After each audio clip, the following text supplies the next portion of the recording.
subscribe.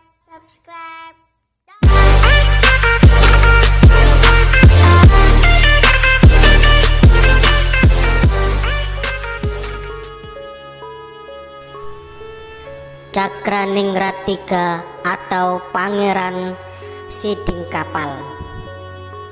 Peristiwa itu terjadi pada sekitar 1717 sampai 1718. Kala itu Madura Barat di bawah pemerintahan Cakraningrat III dan Pamekasan di bawah pemerintahan Adikara II atau Raden Asral. Adikara II adalah menantu Cakraningrat III. Di suatu masa Adikara II dikisahkan bertengkar dengan istrinya, sehingga sang istri lantas pulang tanpa pamit kepada suaminya. Istri Adikara II itu pulang ke Madura Barat oleh ayahnya, yaitu Cakraningrat III, diterima mengetahui sang istri pergi dari rumah Kedaton. Adikara II murka. Beliau langsung bertolak ke Bangkalan. Sesampainya di sana, Adikara II dengan menjunjung tata krama meminta kepada sang mertua untuk membawa pulang istrinya kembali ke Pamekasan. Namun permintaan itu justru ditolak oleh Cakraningrat III, hingga membuat Adikara II marah.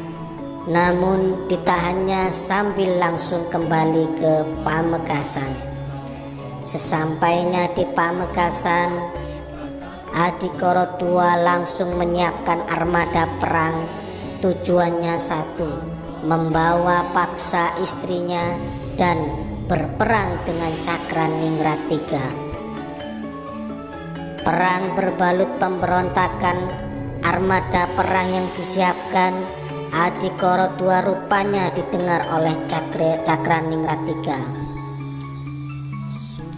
sehingga beliau langsung mengambil sikap dengan menunjuk adiknya, yaitu Raden Jurit alias Pangeran Surohadiningrat, untuk menghambat pasukan Adikara II sebelum masuk ibu kota Madura Barat. Raden Jurit pun mematuhi. Beliau pun lantas berangkat dengan pasukan besar untuk menyambut perlawanan menantu saudaranya itu. Sesampainya di perjalanan, atas masukan salah satu menterinya yang bernama Jang Kewuh, Raden Jurit lantas berbalik arah. Setelah bertemu dengan Adikara II, keduanya lantas bersepakat untuk memerangi Cakraningrat III. Alasannya, Cakraningrat III memang salah dalam mengambil keputusan tidak memberikan kembali putrinya yang masih berstatus istri Adikara II. Pasukan gabungan Raden Jurit dan Adikara II itu menuju ibu kota. Tujuannya untuk melawan dan sekaligus memberontak kepada Cakraningrat III.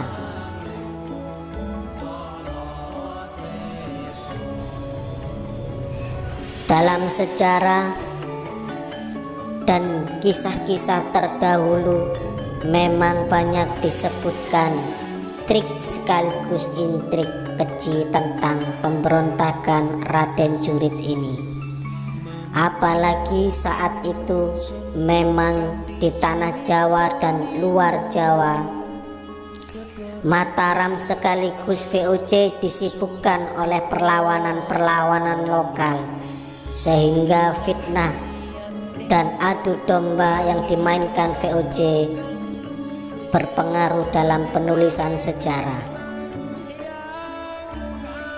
Kesempatan untuk menyingkirkan Cakraningrat III yang mungkin dipandang kurang potensial dalam menyuplai banyak bantuan bagi kepentingan Mataram yang dibayang-bayangi VOC, menimbulkan angin perubahan di Madura Barat.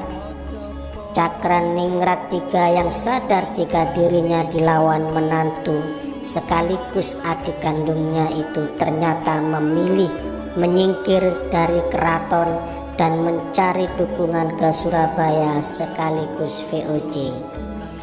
Kala itu di Surabaya diduduki wakil Mataram yang bernama Pati Cakrajaya. Namun Cakrajaya lebih condong kepada Raden Jurit, sehingga laporan ke Mataram justru merugikan Cakraningrat III. Puncaknya, tahta Madura Barat dialihkan ke Raden Jurit dengan harapan bisa lebih didapatkan tenaganya dalam menopang Mataram yang semakin rapuh. Raden Jurit pun naik tahta dengan gelar Pangeran Cakraningrat IV.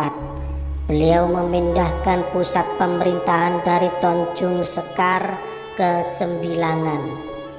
Sementara Cakraningrat III akhirnya menyingkir ke Kamal, berlindung di sebuah kapal VOC hingga terjadi peristiwa tragis di sana yang menyebabkan Cakraningrat III gugur di atas kapal.